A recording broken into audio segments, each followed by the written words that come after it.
চায়ের নাস্তায় রুটি পরোটা দিয়ে খাওয়ার জন্য এর চাইতে সহজ আর মজাদার কোনো খাবার হতেই পারে না।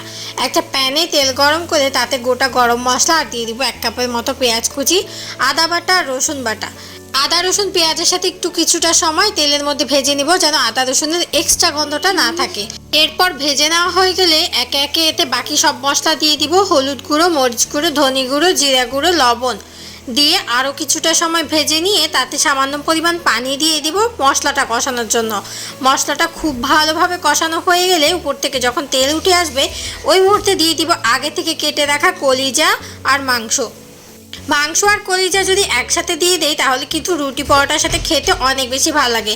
এছাড়া কিন্তু শুধু কলিজা খেতে অনেকেই পছন্দ করে না, তবে কলিজার সাথে একটু মাংস দিলে সেটা খেতে কিন্তু একটু বেশি ভালো লাগে। এবার কলিজা আর মাংসটা মশলার সাথে খুব ভালোভাবে নেড়ে চেড়ে কষিয়ে নিয়ে পরিমাণ মতো পানি দিয়ে দিতে হবে। টিয়া মাছে সময় নিয়ে কলিজাটা রান্না করে নিতে হবে। ঝোল ঘন হয়ে আসলে এতে আমি পেঁয়াজ দিয়ে বাগার দিয়ে দিয়েছি। এরপর একে একে ভাজা জিরা গুঁড়ো, ভাজা গরম মশলার গুঁড়ো আর গোলমরিচের গুঁড়ো অ্যাড করে নিয়েছি। ব্যাস তৈরি হয়ে গেল অসম্ভব মজাদার কলিজা ভুনা।